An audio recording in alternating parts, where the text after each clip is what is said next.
কোনো বাড়িতে কোনো পরিবারে যখন কারোর জন্ম হয় তখন তা কত সুখের মুহূর্ত হয়।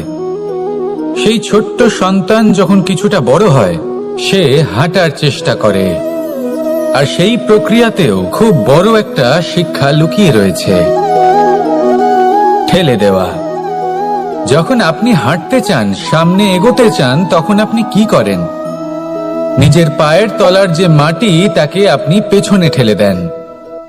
ব্যাস, এই একই জিনিস তো জীবনেও শিখতে হবে। এবার যদি আপনি জ্ঞানের পথে অগ্রসর হতে চান তাহলে অজ্ঞানতাকে পেছনে সরিয়ে দিতে হবে। যদি আপনি প্রকাশের দিকে এগোতে চান তাহলে অন্ধকারকে পেছনে সরিয়ে দিতে হবে।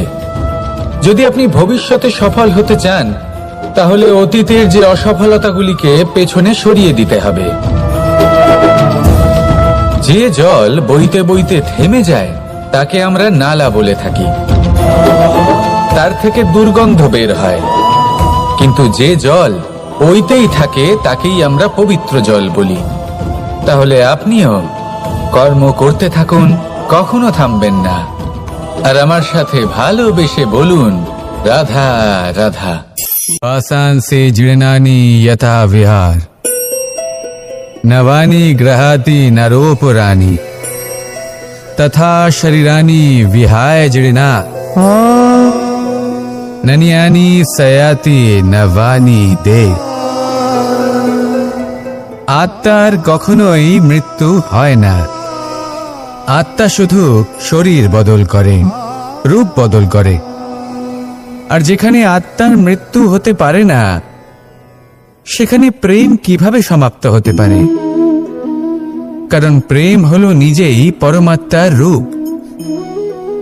কখনো সে সীতার খোঁজে বনে বনে ছুটে বেরিয়েছে, কখনো সে রাধার প্রেমে বনকে বৃন্দাবন রূপে সাজিয়ে তুলেছে, কখনো সে কানাই রূপে গোকুলবাসীদের মন জয় করে নিয়েছে, আবার কখনো সে মাখন চোর নন্দলালের রূপে সবার মনে ভালোবাসার স্রোত বইয়েছে। কখনো নিজের হাতে বাঁশি নিয়ে তাতে ভালোবাসার সুর তুলেছে, আবার কখনো নিজের আঙুলে সুদর্শন চক্র ধারণ করে ধর্ম এবং প্রেমের বিরোধীদের সংহার করেছে। কখনো সে যশোদানন্দন হয়ে গোকুলে অনেক লীলা করে বেরিয়েছে, আবার কখনো দেবকী নন্দন রূপে কংসের লীলার পরিসমাপ্তি ঘটিয়েছে। কখনো যুদ্ধ বিমুখ হয়ে প্রজাদের রক্ষা করেছে, আবার কখনো ধর্মরক্ষার জন্য সে যুদ্ধে অবতীর্ণ হয়েছে সারথীর রূপে, এবং এই সংসারকে গীতার জ্ঞান প্রদান করেছে। এই ভালোবাসা নয় তো কি? যে গোলকে নিজের রাধাকে হারানোর পরে নিজেও পৃথিবীতে অবতীর্ণ হয়েছে এই সংসারকে প্রেমের শিক্ষা দিতে। এই প্রেম ছাড়া আর কি যে বৈকুণ্ঠে নিজের লক্ষ্মীকে হারিয়ে সেই সংসারে শ্রীনিবাসের রূপে এসেছে, এই সংসারে নিজের ভালোবাসাকে পেতে এসেছে। এই প্রেম হলো অনন্ত, এর যাত্রা হলো অনন্ত, এবং এই প্রেম যার যাত্রার কোনো অন্ত নেই আর যার প্রভাব হলো সুগভীর, সেই পরমাত্মারূপী প্রেমকে এই প্রেম দূতের প্রণাম। আসুন আর আমার সাথে ভালোবেসে বলুন, রাধা রাধা। আশা এবং বিশ্বাস মানুষের জীবনের দুই অমূল্য স্তম্ভ। এটাই হলো ঢাল এবং এটাই হলো অস্ত্র। এটাই আমাদের রক্ষা করে এবং এটাই আমাদের জীবনের পথ প্রশস্ত করে। কিন্তু ছোট একটা সমস্যা আছে। এবার যদি আপনি বটবৃক্ষের থেকে এই আশা রাখেন যে এ আমাকে ফল দেবে, তাহলে সেই আশা ভঙ্গ হওয়াই স্বাভাবিক। আর যদি আপনি বিশ্বাস করেন যে খেজুর গাছ আপনাকে ছায়া প্রদান করবে, তাহলে সেই বিশ্বাসও অবশ্যই ভঙ্গ হবে। তাহলে কি করা উচিত?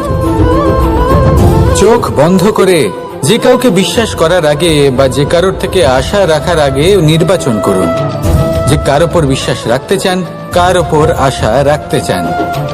তবে আমি তো বলবো যে বিশ্বাস করতে হলে নিজের ওপর করুন, যে এই সংসারে এমন কোনো কাজ নেই যা আপনি করতে পারেন না।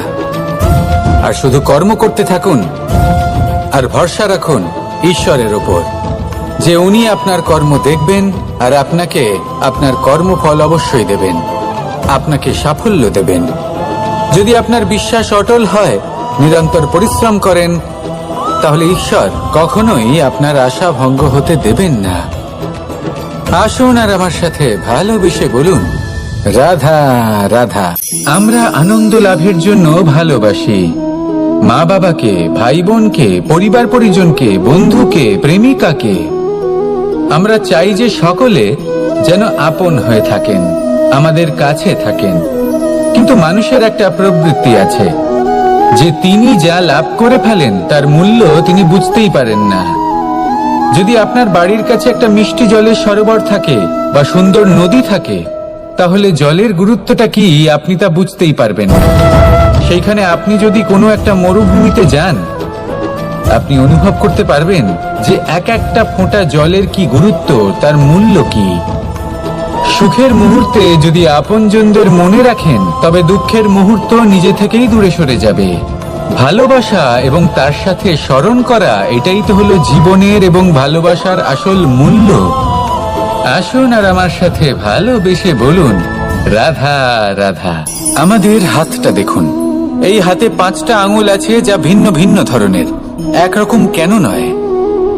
কারণ হলো প্রত্যেকের নিজের নিজের গুরুত্ব আছে, নিজের নিজের মাহাত্ম্য আছে। এরা ভিন্ন, তাই একত্রিত হয়ে মুষ্টিবদ্ধ করা সম্ভব, যার দ্বারা আমরা আত্মরক্ষাও করতে পারি, আবার আক্রমণও করতে পারি। যদি 5টি আঙুল সমান হতো, তাহলে মুষ্টিবদ্ধ হতে পারত না, নিজেদের মধ্যে বিভ্রান্তির সৃষ্টি করত। এবার এরকমই কিছু আমাদের সংসারেও হয়। আমাদের দেশ, যেখানে একটি ভূমির ওপর ভিন্ন ভিন্ন ধর্মের মানুষ বাস করেন, ভিন্ন ভিন্ন জাতি, ভিন্ন ধর্ম, ভিন্ন ভাষা।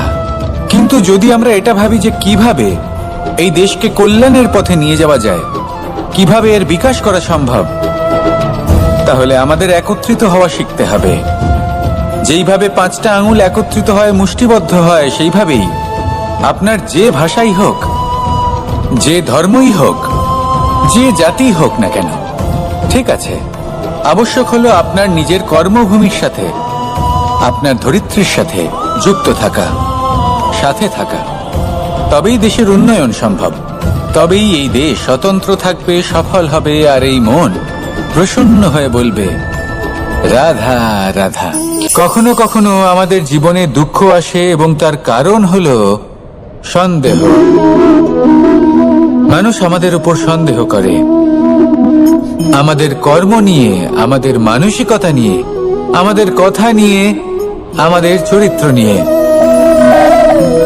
কখনো কখনো আমরা শুভ উদ্দেশ্য নিয়ে কারোর মঙ্গল কামনা করি, তার জন্য কোনো ভালো কর্ম করি, এবং সেই ব্যক্তি আমাদের বন্ধুত্ব নিয়েই, আমাদের সম্পর্ক নিয়ে, আমাদের সততা নিয়ে প্রশ্ন করতে থাকে, আমাদের সন্দেহ করে। তখন আমাদের দুঃখ হয়, কিন্তু এটা হওয়া উচিত নয়। কারণ যখনই কোনো ব্যক্তি আপনাকে সন্দেহ করছে, তাতে আপনারই মূল্য বৃদ্ধি পাচ্ছে। এবার আপনি বলবেন, এ কি করে সম্ভব হতে পারে? একটা কথা বলুন, আপনি কখনো শুনেছেন যে কয়লার শুদ্ধতার পরিমাপ করা হচ্ছে? শোনেননি, কারণ এমনটা কখনো হয়ই না। শুদ্ধতার পরখ শুধুমাত্র সোনার ক্ষেত্রে করা হয়, শুধুই তার শুদ্ধতা নিয়ে সন্দেহ প্রকাশ করা হয়। এই সোনাকে পরখ করা হয়, আর যখন এই সোনা এই পরীক্ষায় উত্তীর্ণ হয়, তখন সেই সোনা কতটা মূল্যবান সেটা সংসার জানতে পারে।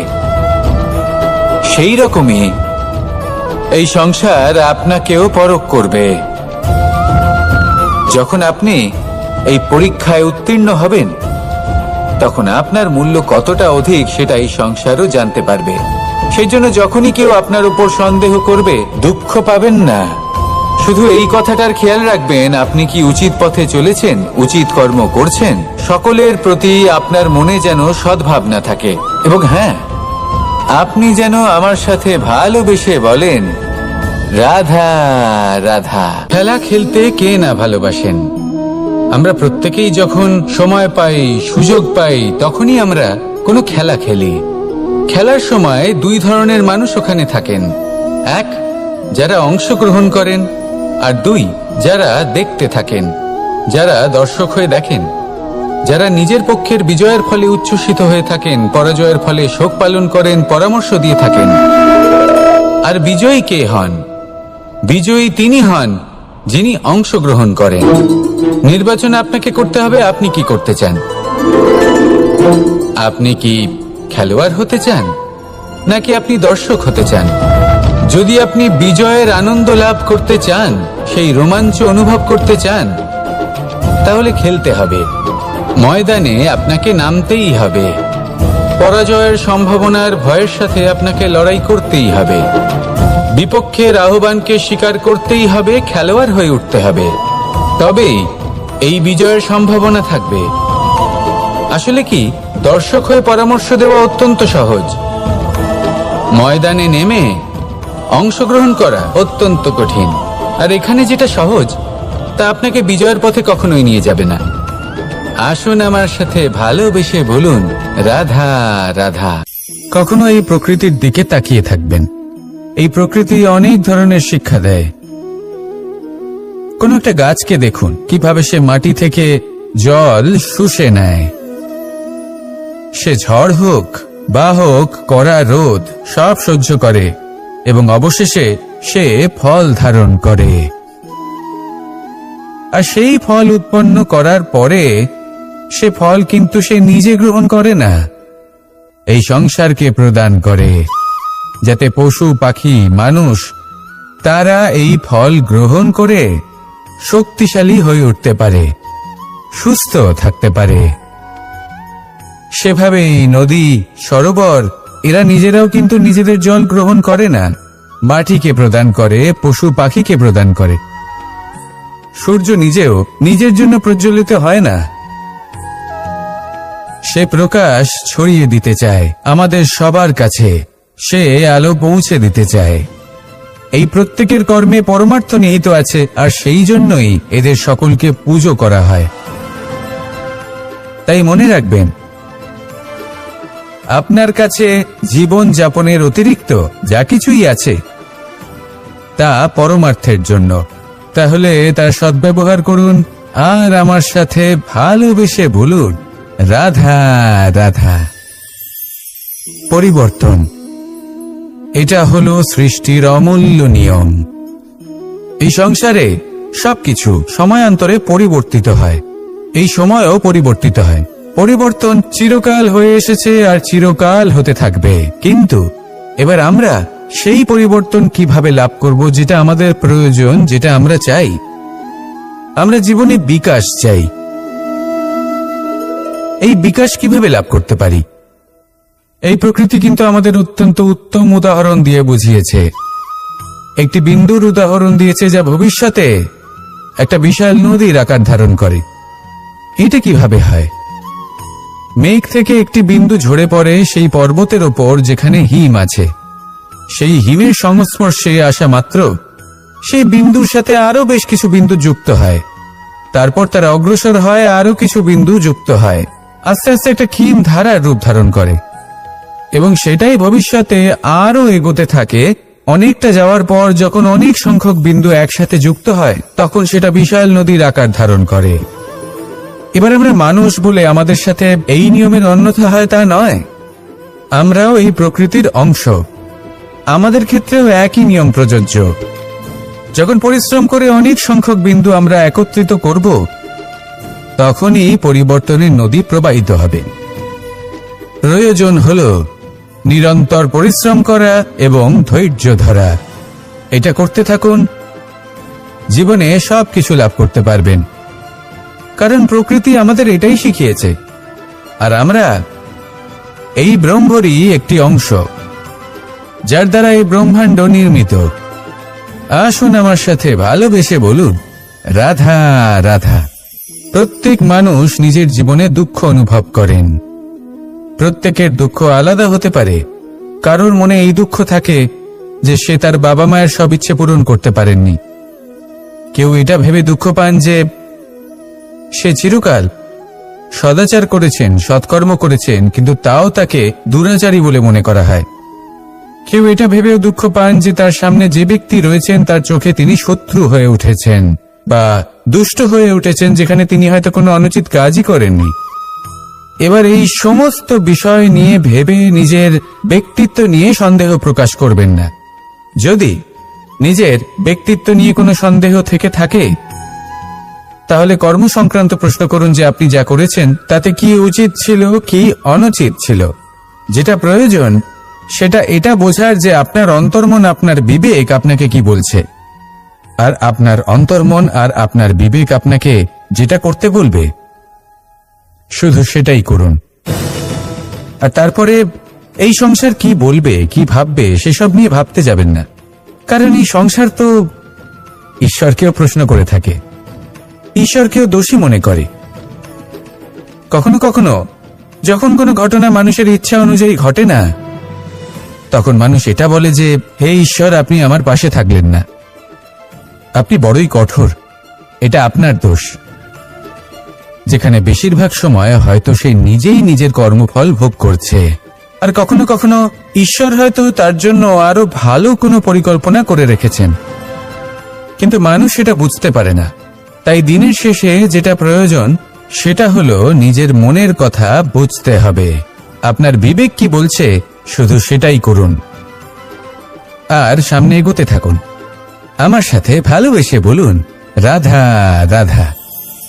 পাশা নামক এই খেলাটি আপনারা নিশ্চয়ই খেলেছেন, না খেলে থাকলে দেখেছেন, আর যদি দেখেও না থাকেন তাহলে নিশ্চিত রূপে শুনেছেন। মহাভারতের এই মহাযুদ্ধ কোথাও না কোথাও এই পাশা নামক খেলার কারণে হয়েছিল। পাশার এই বিচিত্র খেলা, দান, এইসবের কারণে কেউ নিজের মাথায় রাজ মুকুট পরিধান করেছিলেন, আবার সেখানে পরাজিত হওয়ার জন্য কাউকে বনবাস ভোগ করতে হয়েছিল। কিন্তু এই খেলা সমাপ্ত হওয়ার পরে সমস্ত ঘটি আর এই পাশার ছক একই পুটলিতে স্থান পেল। এটাই হলো আমাদের জীবন। এই সংসারে আমরা জয় পরাজয়ের বিষয়ে এতটাই ভাবি, এত চিন্তা করি যে এই জীবনের খেলার আনন্দটাই উপভোগ করতে পারি না। আর অবশেষে কি হয়? কেউ জয়ী হন, কেউ পরাজিত হন, কিন্তু দুজনেই একই স্থানে পৌঁছে যান।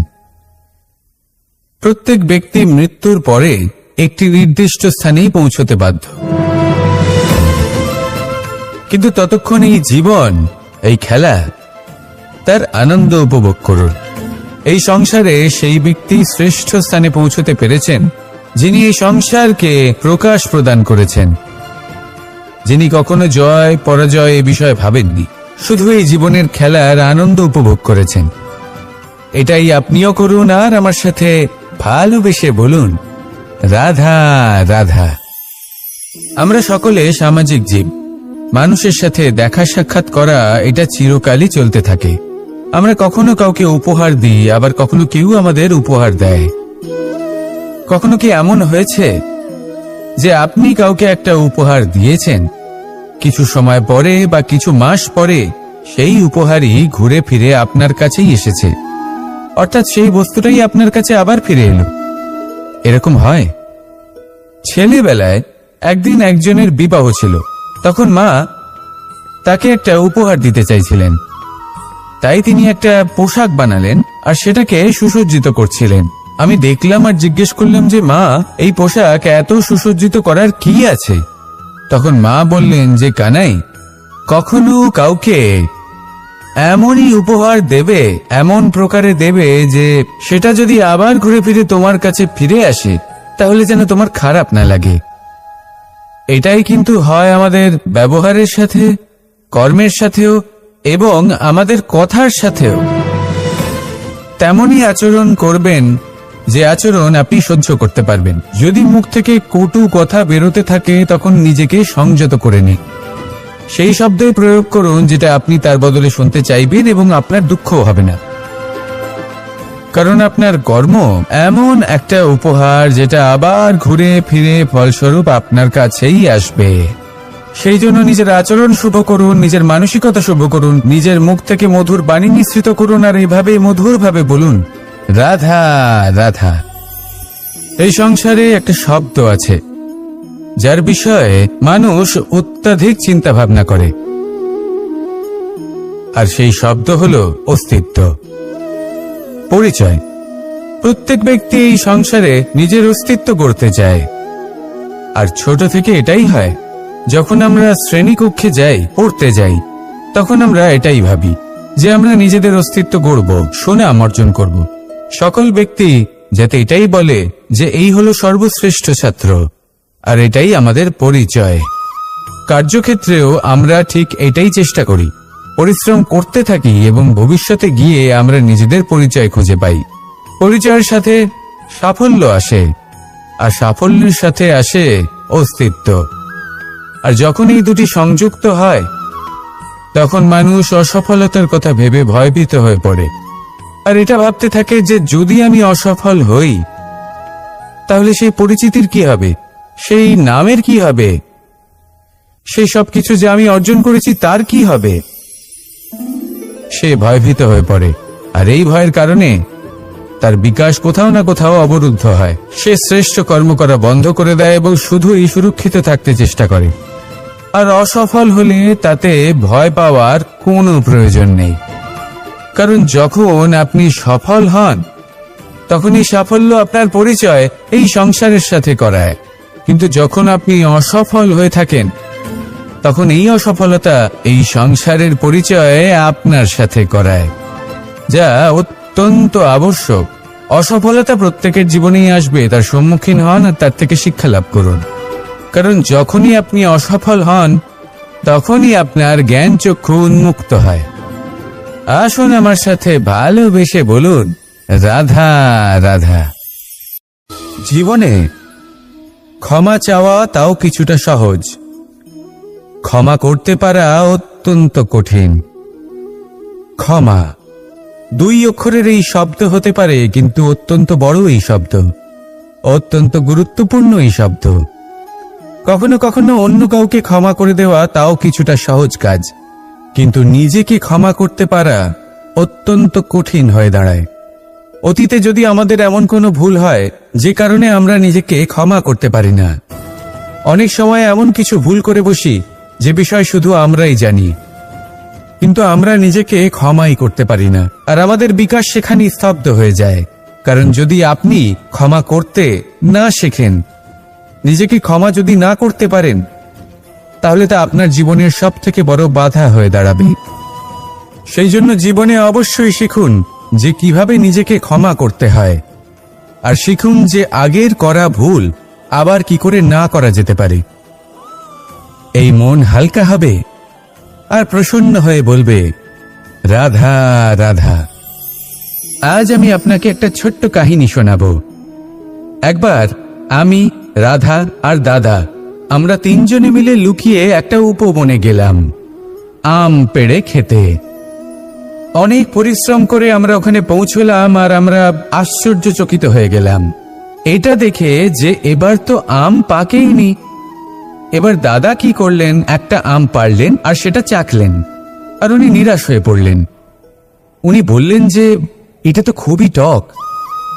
তারপর রাধা একটা আম পাড়লো আর সেটা চেখে দেখল, আর রাধা উৎসাহিত হয়ে পড়ল।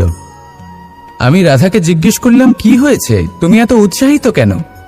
তখন রাধা বলল যে এবার এত বেশি টক আম হয়েছে যে এগুলো দিয়ে আমরা আচার বানাবো। তাহলে দাদা ওখান থেকে বেরিয়ে গেলেন নিরাশ হয়ে এবং খালি হাতে। রাধাও ওখান থেকে বেরিয়ে গেল কিন্তু উৎসাহিত হয়ে, আর অনেকগুলো কাঁচা আম সাথে নিয়ে। এর থেকে আমরা কি শিক্ষা পেতে পারি?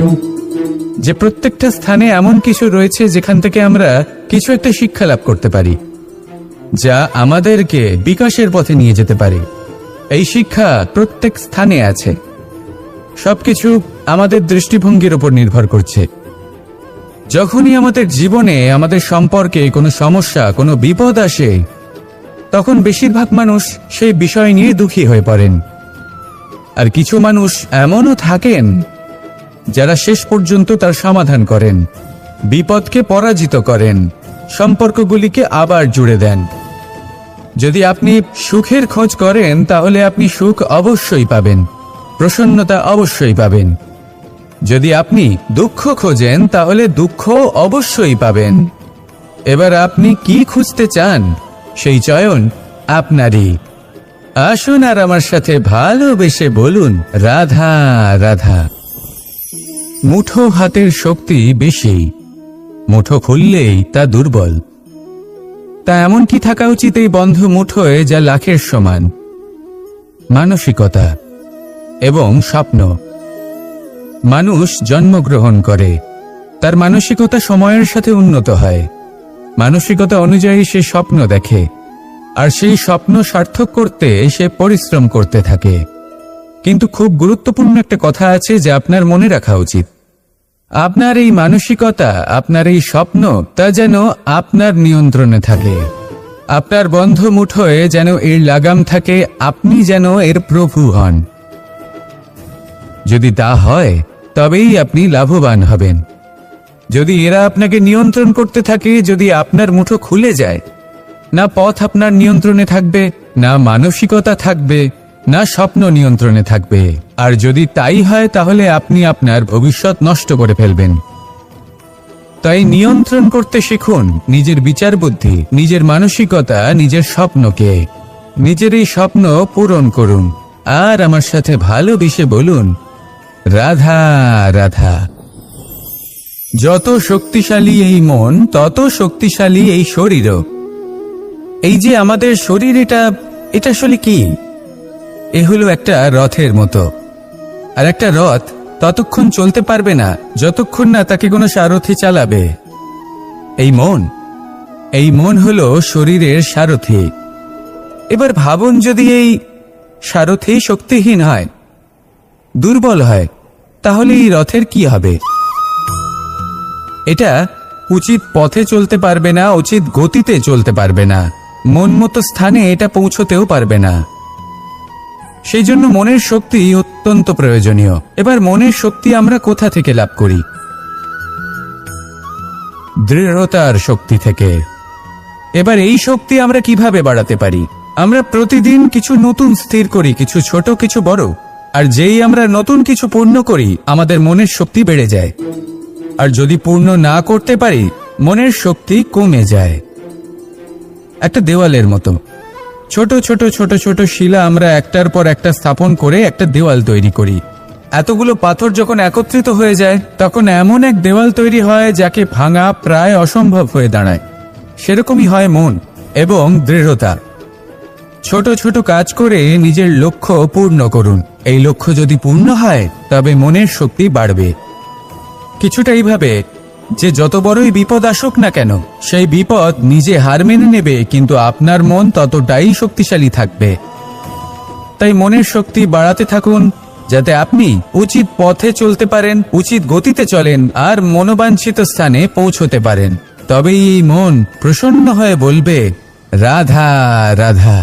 মানুষ সবসময় চায় যে তার জীবনে যেন কখনো কোনো সমস্যাই না আসে।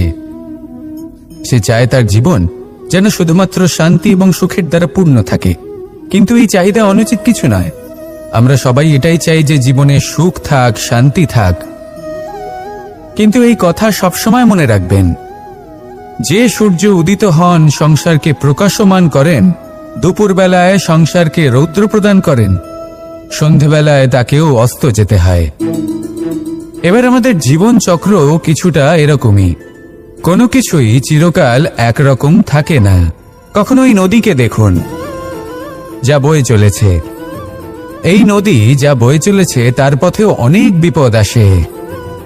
বড় বড় পাথরের সম্মুখীন হয়ে তাকেও সামনে এগিয়ে যেতে হয়।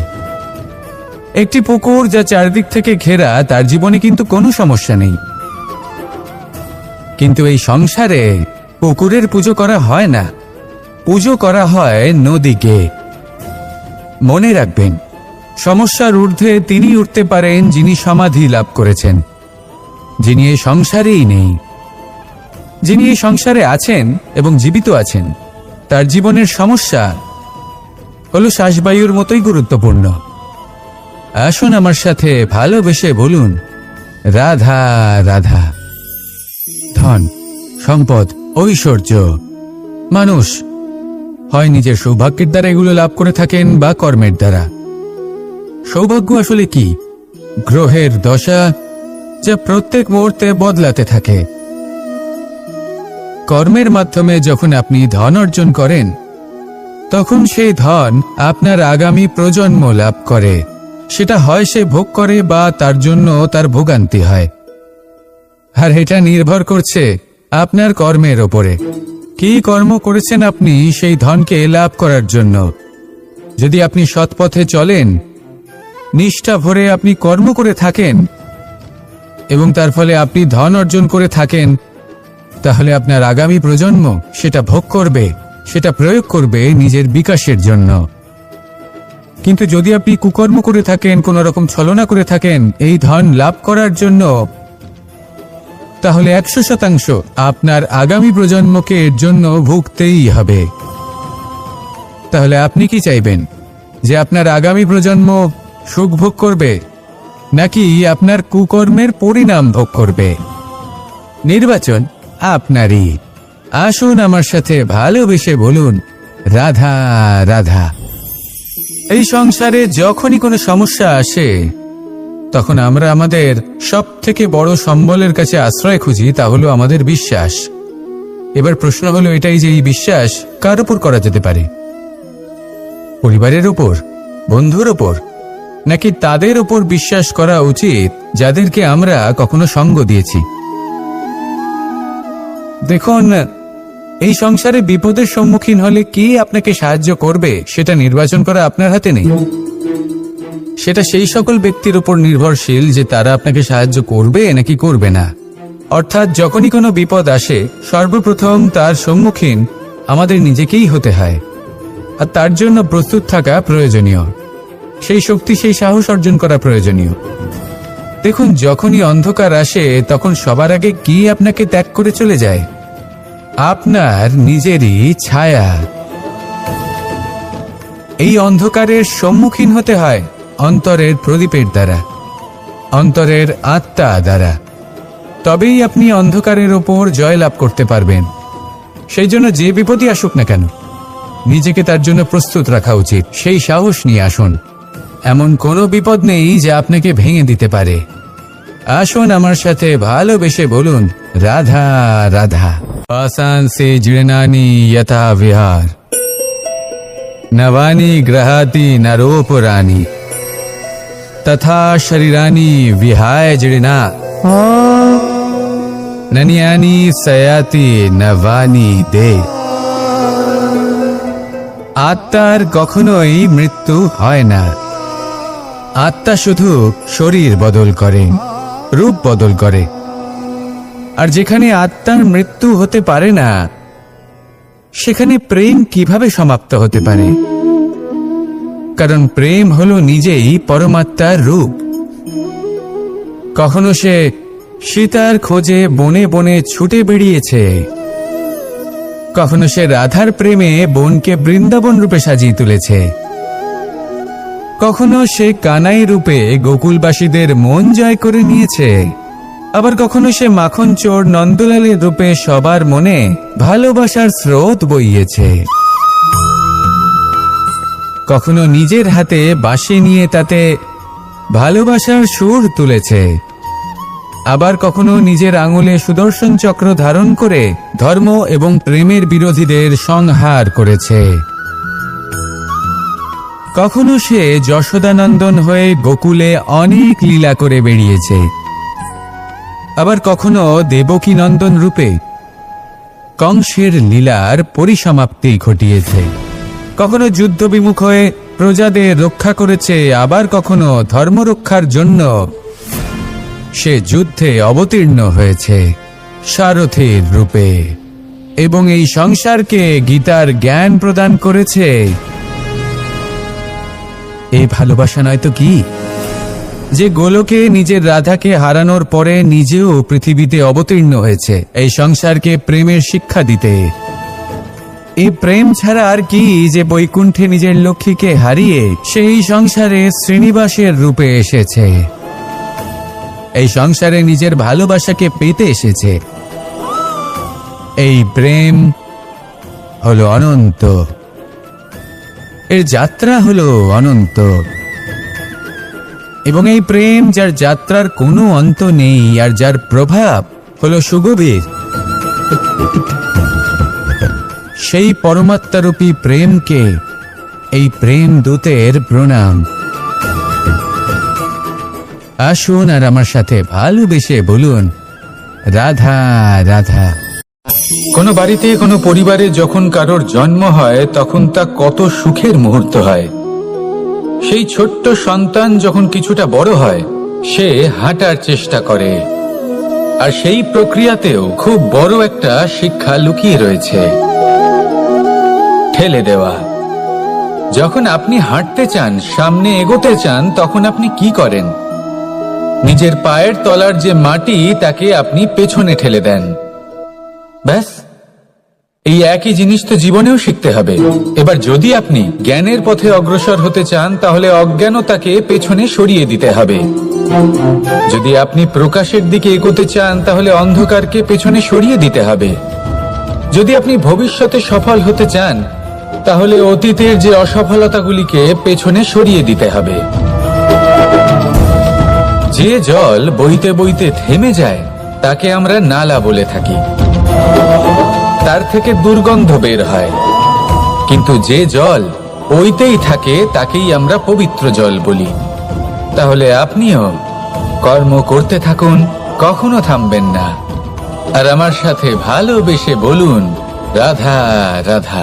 কখনো কখনো আমাদের জীবনে দুঃখ আসে এবং তার কারণ হলো সন্দেহ। মানুষ আমাদের উপর সন্দেহ করে, আমাদের কর্ম নিয়ে, আমাদের মানসিকতা নিয়ে, আমাদের কথা নিয়ে, আমাদের চরিত্র নিয়ে।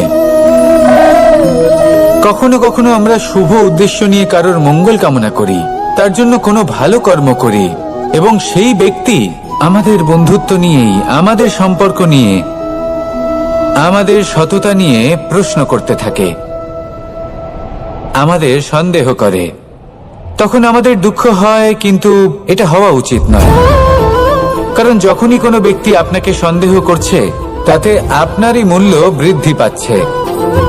এবার আপনি বলবেন, এ কি করে সম্ভব হতে পারে? একটা কথা বলুন, আপনি কখনো শুনেছেন যে কয়লার শুদ্ধতার পরিমাপ করা হচ্ছে? শোনেননি, কারণ এমনটা কখনো হয়ই না। শুদ্ধতার পরখ শুধুমাত্র সোনার ক্ষেত্রে করা হয়, শুধুই তার শুদ্ধতা নিয়ে সন্দেহ প্রকাশ করা হয়। এই সোনাকে পরখ করা হয়, আর যখন এই সোনা এই পরীক্ষায় উত্তীর্ণ হয়, তখন সেই সোনা কতটা মূল্যবান সেটা সংসার জানতে পারে। সেই রকমই এই সংসার আপনাকেও পরখ করবে। যখন আপনি এই পরীক্ষায় উত্তীর্ণ হবেন, তখন আপনার মূল্য কতটা অধিক সেটা এই সংসারও জানতে পারবে। সেই জন্য যখনই কেউ আপনার উপর সন্দেহ করবে, দুঃখ পাবেন না। শুধু এই কথাটার খেয়াল রাখবেন, আপনি কি উচিত পথে চলেছেন, উচিত কর্ম করছেন। সকলের প্রতি আপনার মনে যেন সদ্ভাবনা থাকে, এবং হ্যাঁ, আপনি যেন আমার সাথে ভালোবেসে বলেন, রাধা রাধা। আশা এবং বিশ্বাস মানুষের জীবনের দুই অমূল্য স্তম্ভ। এটাই হলো ঢাল এবং এটাই হলো অস্ত্র। এটাই আমাদের রক্ষা করে এবং এটাই আমাদের জীবনের পথ প্রশস্ত করে। কিন্তু ছোট একটা সমস্যা আছে। এবার যদি আপনি বটবৃক্ষের থেকে এই আশা রাখেন যে এ আমাকে ফল দেবে, তাহলে সেই আশা ভঙ্গ হওয়াই স্বাভাবিক। আর যদি আপনি বিশ্বাস করেন যে খেজুর গাছ আপনাকে ছায়া প্রদান করবে, তাহলে সেই বিশ্বাসও অবশ্যই ভঙ্গ হবে। তাহলে কি করা উচিত? চোখ বন্ধ করে যে কাউকে বিশ্বাস করার আগে বা যে কারোর থেকে আশা রাখার আগে নির্বাচন করুন যে কার ওপর বিশ্বাস রাখতে চান, কার ওপর আশা রাখতে চান। তবে আমি তো বলবো যে বিশ্বাস করতে হলে নিজের ওপর করুন, যে এই সংসারে এমন কোনো কাজ নেই যা আপনি করতে পারেন না। আর শুধু কর্ম করতে থাকুন আর ভরসা রাখুন ঈশ্বরের ওপর। যে উনি আপনার কর্ম দেখবেন আর আপনাকে আপনার কর্মফল অবশ্যই দেবেন, আপনাকে সাফল্য দেবেন। যদি আপনার বিশ্বাস অটল হয়, নিরন্তর পরিশ্রম করেন, তাহলে ঈশ্বর কখনোই আপনার আশা ভঙ্গ হতে দেবেন না। আসুন আর আমার সাথে ভালোবেসে বলুন, রাধা রাধা।